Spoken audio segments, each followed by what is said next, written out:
Salut Pilou, salut les cinéphiles. Ce petit bonhomme te dit quelque chose? Le jeune acteur qui a joué le rôle de Kid de Charlie Chaplin n'est autre que Jackie Coogan, et je vais t'expliquer en quoi son histoire est intéressante.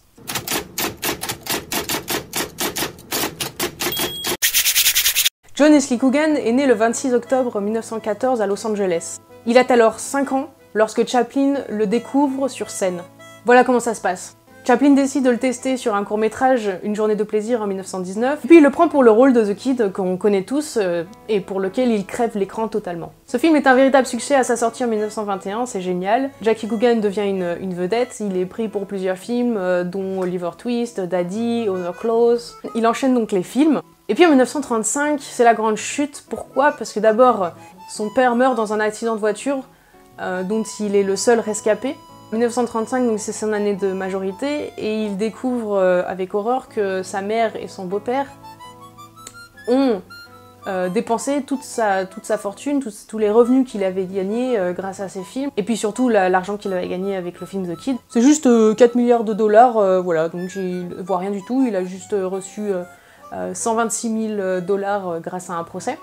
Mais bon, voyons le beau côté des choses, car grâce à cette mésaventure, la loi Coogan a vu le jour en 1939. Donc la loi Coogan, qu'est-ce que c'est? C'est une loi qui permet en Californie de protéger les revenus des jeunes acteurs mineurs et faire en sorte que les acteurs ne vivent pas ce que Jackie Coogan a vécu. C'est le bon côté de l'histoire. Il paraîtrait que Jackie Coogan a effectué la Seconde Guerre mondiale en Inde en tant que pilote de planeur. Voilà, c'est l'information que j'ai. Après la guerre, il retourne à nouveau à Hollywood, et là il va jouer dans plusieurs films, mais sans avoir des rôles extraordinaires, mais par contre il va partager l'écran avec de grandes stars comme Elvis Presley, John Wayne, Frank Sinatra. Et puis c'est en 1917 qu'il va à nouveau être connu du public avec son rôle de l'oncle Fester dans la série télévisée La Famille Addams.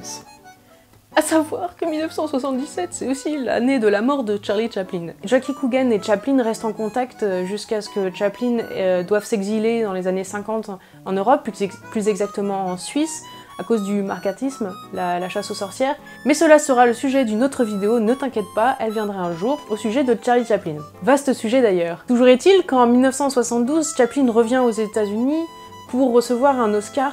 Et Jackie Coogan fait partie du comité d'accueil, alors que Chaplin arrive sur le sol des États-Unis. Et c'est alors que les deux hommes se retrouvent avec grande joie et beaucoup d'amour. D'ailleurs, lors de cette rencontre, Chaplin dira à la femme de Jackie Coogan « Ne l'oubliez jamais, votre époux est un génie ». Afin de terminer sur Jackie Coogan, sa fin de vie, il la passe avec sa dernière femme, avec qui il a enfin trouvé la stabilité qu'il n'avait pas trouvée avec ses autres femmes. Et il mourra en 1984 d'une crise cardiaque. Ouais, comme beaucoup d'acteurs d'ailleurs. En tout cas, maintenant tu connais l'histoire de celui qui se cache derrière The Kid et tu pourras le ressortir lors d'un dîner ou d'une date, qui sait. Allez, ciao les cinéphiles, à la prochaine.